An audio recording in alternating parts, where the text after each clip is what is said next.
Hi, I am Jason. I'm here to talk about brushes, and this will be the first in a series of videos that I'm going to do.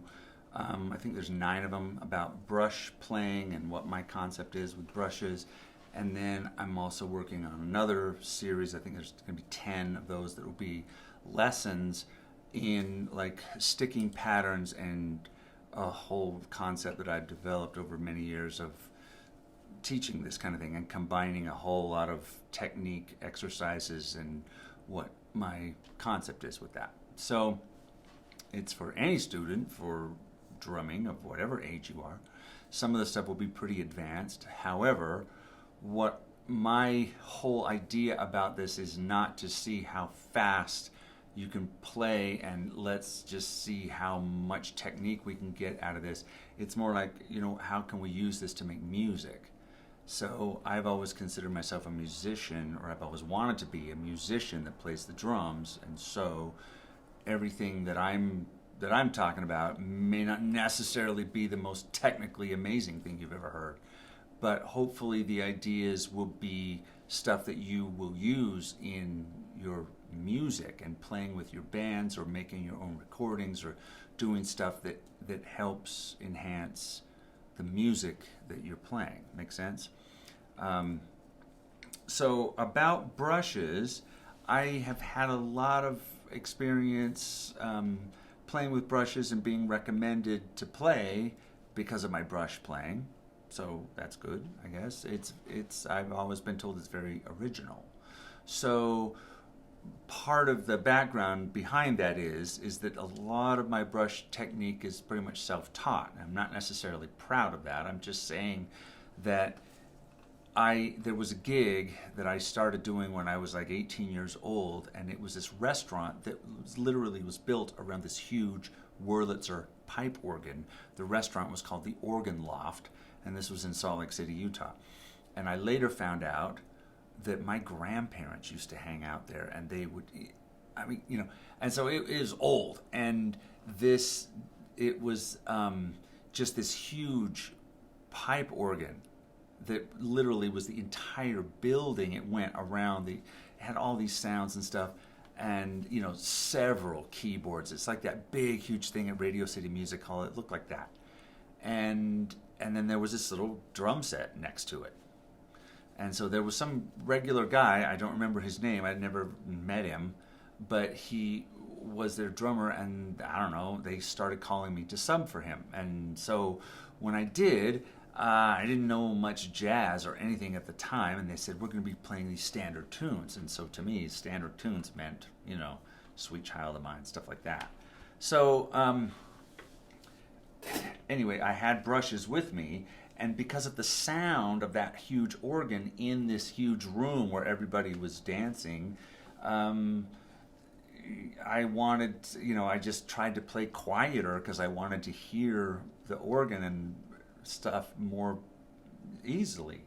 And so I started playing brushes, and the only thing I knew about playing brushes is a basic jazz beat that I may have seen from an old Steve Gadd video, and it just went like this. That is all I knew. And so whether it was slower or faster,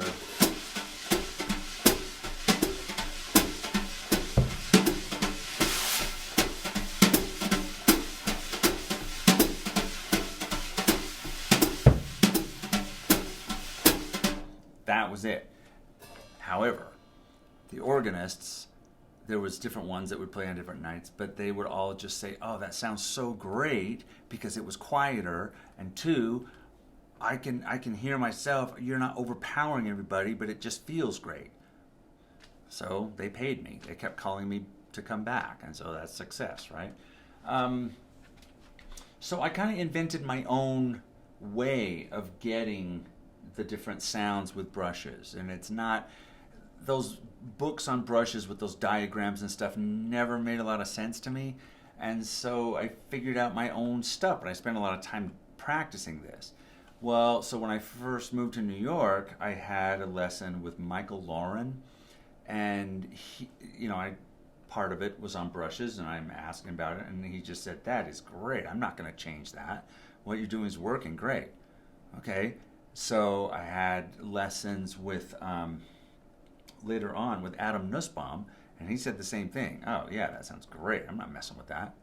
And John Riley said the same thing. And so they're like, "What you're doing isn't like conventional. It's not this normal thing, but it's working. So keep doing it." Well, so one of the albums that I play a lot of brushes on was Doug Monroe's 251 CD. It's called Up Against It. And there's, a lot of his original jazz tunes. There's a few standards in there, but, and it's an organ trio, by the way, so we had a really good time. Jerry Z was the organist. But on the album, on the gigs, a lot of brush playing, and largely because we wanted it, not only I wanted that sound, but we wanted it to be quiet. But Doug Monroe recognized right away. He said, "Oh, I've been looking for somebody that has a good brush vocabulary, and you sound really original." So that's what this is. That's kind of my approach to it. The other place that I've used brushes a lot, and I'm sure we all will, is in theater productions. So, of course, the Broadway guys use it a lot, but any kind of off-Broadway thing, any smaller community, college, high school, even like middle school or even the elementary school, when they hire us to come and play for them, which I've done a ton of that stuff, they like it really quiet, but yet they want it to feel nice and have all the musical qualities that they need. And so playing all those styles of music with these, I think whether you like it or not, or whether you really envision it, I recommend everybody get comfortable with these, because you never know how you can use them. Well, so in developing my concept of just brush grooves, and we'll start with the jazz ones. To me, it's like it's breathing. It's a very slow kind of an inhale, exhale.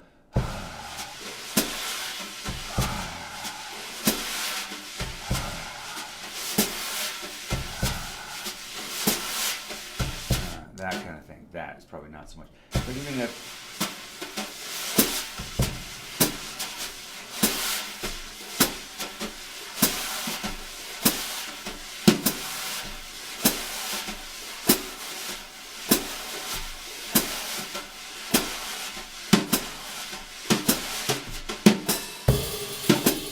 so my left hand is more of the ostinato hand. One comment that I had a long time ago was like, "Well, your brush playing sounds good, but your left hand needs work." And that's all they could tell me. Which was Michelle Camillo, by the way. and so I took it very seriously. And so I kind of figured out a few ways of making little circles or half circles.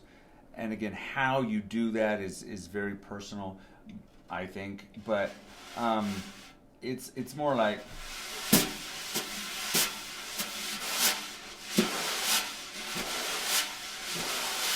one, two, three, four. You can make a shorter kind of thing on 2 and 4, or this 1, 2, 3, 4, 1, 2, depending on the tempo of the song, of course.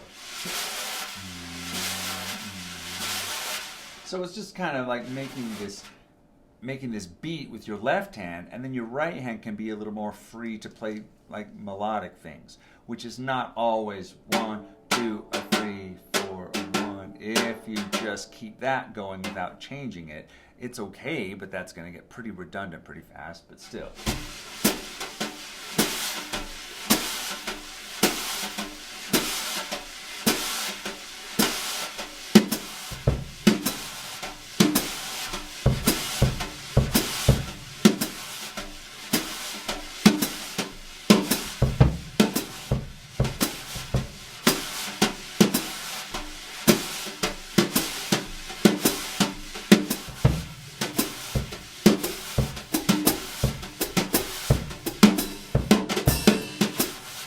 So even when you if you keep if you can keep that fairly steady, you have freedom to move around with not only the right hand, but bass drum patterns, the hi-hat patterns. Sometimes when I'm playing jazz, I'm reluctant to change this very much because very rare, just because the hi-hat is such a stabilizing thing, and most bass players and singers and jazz people that I've worked with, they like the steady pocket just as much as the rock guys or the funk guys or anything else too, right? So we just have to use this very tastefully.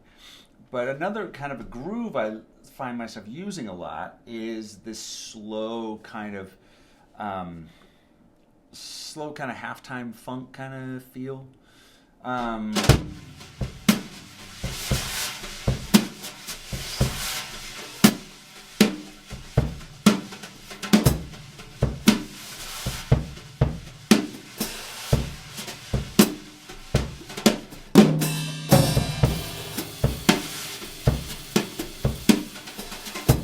So during COVID, as we all were, I'm sure we were home practicing a lot by ourselves, and we started making these little videos.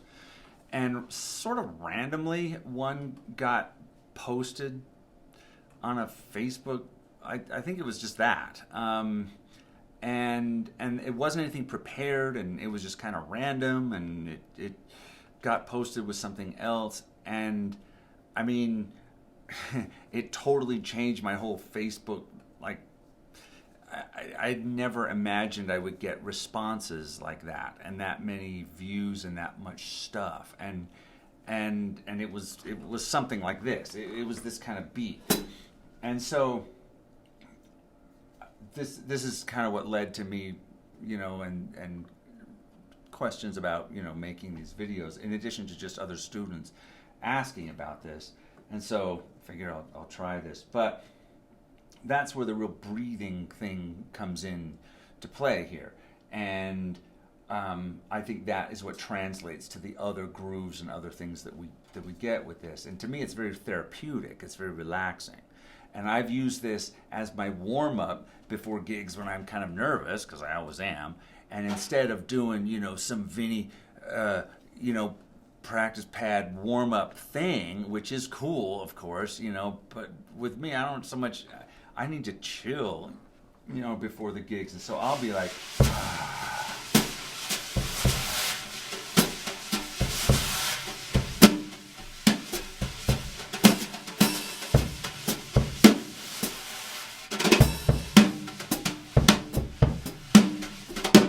So a couple ways I'm getting the short little sounds, if you can see this.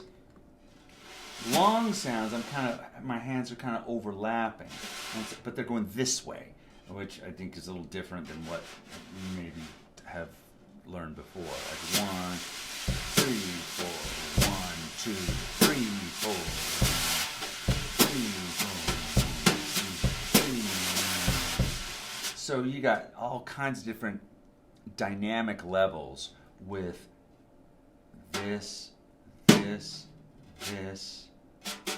that kind of thing, and then same thing in the left hand. So a lot of time I can get some quick little, either going this way back or this way, really just short, but it's like a staccato sound that's different than hitting it. So like right there, like 1 and 2 and 3. So I went that way this time. I'm just kind of going,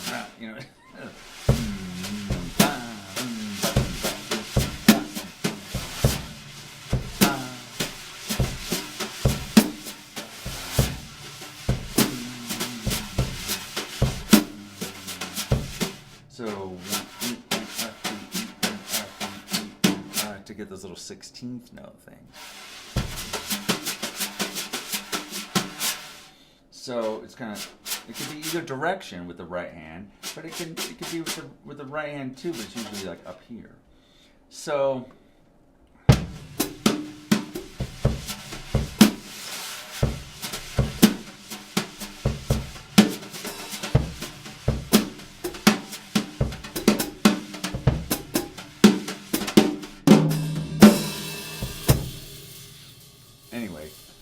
that's kind of some of my basic kind of things. So some of the patterns that I try to, you could just take a concept and expand or practice it, is doing a lot of this, keeping that very steady. And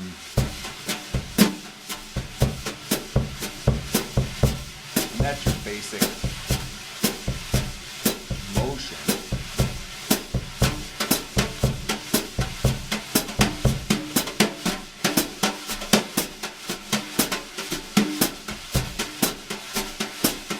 And I'm just playing different rhythms with my right hand, kind of randomly.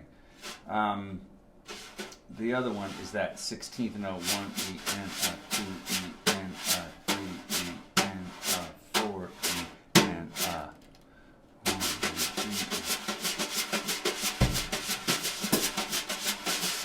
Now that you could kind of combine with this with like 1, 2, 3.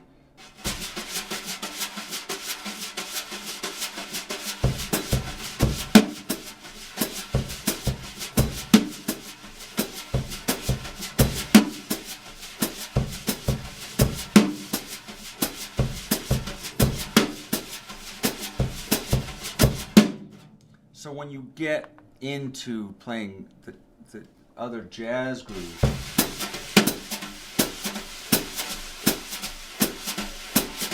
I'm still using that same motion, just in triplet. So 1, 2, 3, 4, 1, 2, 3. So the little skip to me isn't right here with the right hand, but it's right here with the left hand. So it leaves a little more space with the right hand. It's kind of weird, but